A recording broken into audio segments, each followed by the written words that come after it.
52% of workers say they're least likely to get along with someone from a different generation. And it's not slowing down because 62% of Generation Z anticipate challenges working with baby boomers and Generation X, yet only 5% of Generation Z anticipate challenges working with millennials. So the data is clear. There's a clear gap between the emerging generations and the established generations. And if we're first not aware that that gap exists, and then we're not equipped with strategies to close that gap will continue to grow.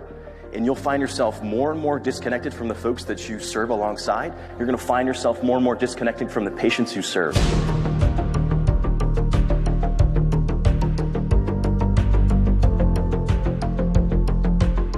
Your first Uber ride, in the back of your mind, as you're approaching the destination, you're thinking, what happens next? How do I complete this ride? Some of you might have been thinking, do I need to pull out a credit card to swipe my credit card? That doesn't need to happen. There's no credit card machine inside the vehicle. Some of you might have been thinking, do I need to pull out the application and execute something to complete the ride? That doesn't need to happen. And then others of you, if you're a millennial like me or a Gen Zer, you really start to panic because you're thinking, oh no. Does this driver expect a cash tip? That's a problem, right? For the emerging generations? Because we left our cash in the 90s?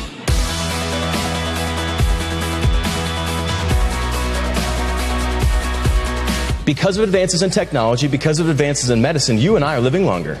If we're living longer, we're going to be working longer.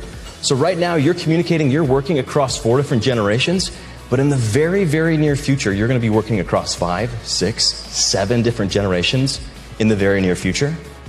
So the tensions that you and I are experiencing, working, communicating, recruiting across generations will only intensify moving forward.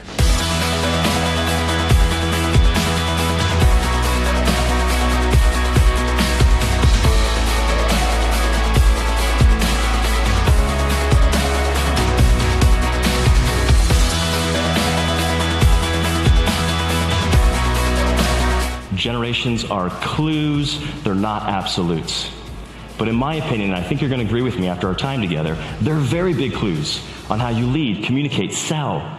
So that, again, the better understanding we have of each generation, the better equipped we are to thrive in today's multi-generational marketplace. You have 2 questions in the back of your mind anytime you come to a session like this. And those 2 questions are simply, so what and what now? The first question, so what? You're thinking, why is this relevant to me? So we're going to satisfy that first question you have, and I'm going to talk about the next generation. Who are they? Why is today different? So once I've satisfied that first question in the back of your mind of so what, the next logical question is, what can I do with this information? I'm going to give you 3 simple strategies to engage this next generation. For the first time ever, we have an emerging generation that has skills and knowledge that previous generations don't have. That's never been the case in the past. And that's causing all kinds of friction in the workplace. You might be asking yourself that very question. Doesn't every generation want these 3 things at work? And the short answer to that, I believe, is yes. Yes, they do. I think all of us, no matter your generation, if we boil it down, these are the 3 things we want at work. But here's the wrench. Here's the X factor. These 3 things for previous generations were nice to haves. But for the emerging generation, these 3 things are conditions of employment.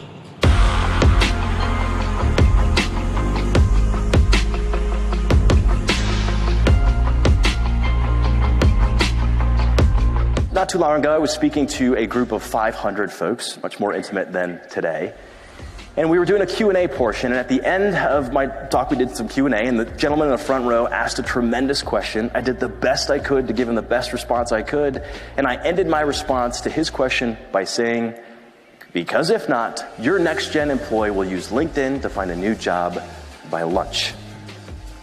I was being a little bit overdramatic because I wanted to nudge the individual into some action. I wanted them to start thinking differently and give them some urgency.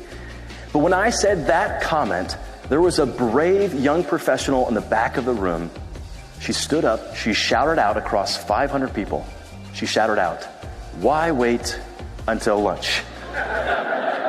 1 out of 4 Generation Zers now expect augmented reality or virtual reality experiences at work.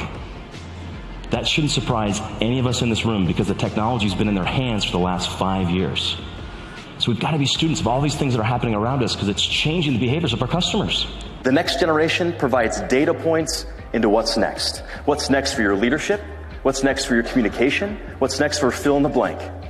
Now more than ever, if you and I have a better understanding of the emerging generations, we are better equipped as professionals to lead, communicate, work in the 21st century. Number one, it's the reason they join an organization. Number two, it's the reason that they're going to stay there. And number three, learning and development's the top reason that they'll leave an organization if they're not getting it. So if your goal is to attract and retain next generation talent, learning and development is perhaps one of the biggest levers you can pull.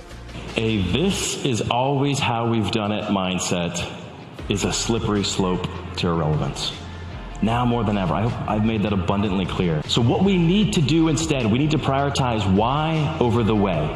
We need to be married to the mission of our organizations, but we only date the approach, because the approach is ever evolving and there's things that are going to be always changing, so we got to remain adaptive. But this is also true of all of us. No matter your generation, if you can't remember what it was like before the automobile, then to you, or Atari 2600, was it? Okay, yeah, if you can't remember a world before Atari 2600, to you it's not an invention, it's standard, and that's where your expectations start. Because things are moving so rapidly, all of our expectations are cranking up, but for the emerging generations, they're rapidly evolving. And so yes, millennials and yes, Generation Z are going to be demanding a lot of change. There's no doubt. But the bigger picture here that all of us have to get our arms around, it's the exponential times that we live and we work in that is forcing us to change. So just know, if you leave a voicemail for Gen Z, it's going to die a lonely, lonely, lonely death in the sea of unheard voicemails.